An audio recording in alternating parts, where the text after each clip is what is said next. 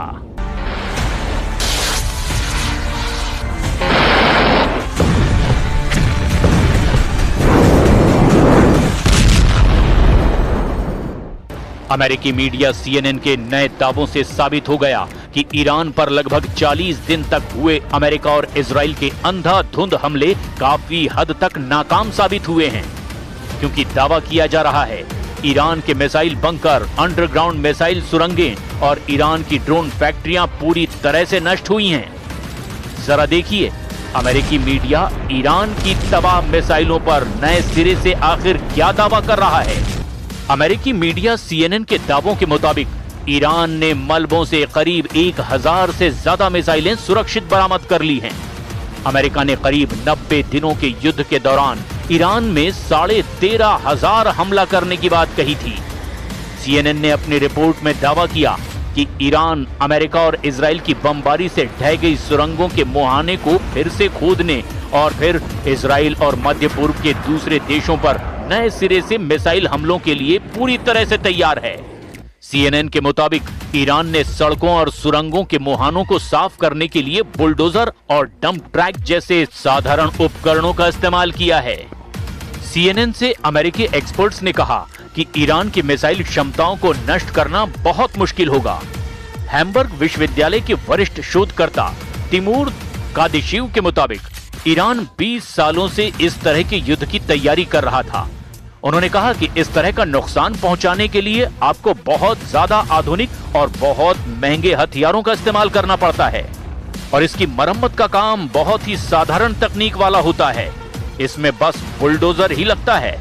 CNN के मुताबिक कई एक्सपर्ट्स ने कहा कि ईरान के पास अभी भी अंडरग्राउंड में 1000 से भी ज्यादा मिसाइलें जमा हैं। उनका कहना है कि इस बात की संभावना बहुत कम है कि अमेरिका और इजराइल के हमलों में अंडरग्राउंड मिसाइल भंडार को कोई नुकसान पहुंचा हो। CNN ने अमेरिका के एक अधिकारी के बिना नाम की पहचान किए कहा, अमेरिका और इजराइल के हमलों में जो नुकसान हुआ है, ईरान ने बहुत हद तक इस युद्ध विराम में उसकी भरपाई कर ली है। अमेरिकी मीडिया और एक्सपर्ट्स के मुताबिक ईरान के ज्यादातर मिसाइल ठिकाने कम से कम आंशिक रूप से चालू हैं। इससे पहले न्यूयॉर्क टाइम्स ने बताया था कि अमेरिका का मानना है कि ईरान ने अपने ज्यादातर मिसाइल ठिकानों तक फिर से पहुंच बना ली है। रिपोर्ट के मुताबिक ईरान अभी भी उन मिसाइल भंडारों का इस्तेमाल कर सकता है जो चालू नहीं हैं। वो उन्हें मोबाइल लॉन्चरों से लॉन्च कर सकता है और ईरान के पास उसके मोबाइल लॉन्चरों का लगभग 70% भंडार अभी भी मौजूद है। रिपोर्ट में अमेरिकी सैन्य एजेंसियों का भी हवाला दिया गया है, जिन्होंने दावा किया कि ईरान की 90% भूमिगत मिसाइल सुविधाएं कम से कम आंशिक रूप से तो चालू ही हैं।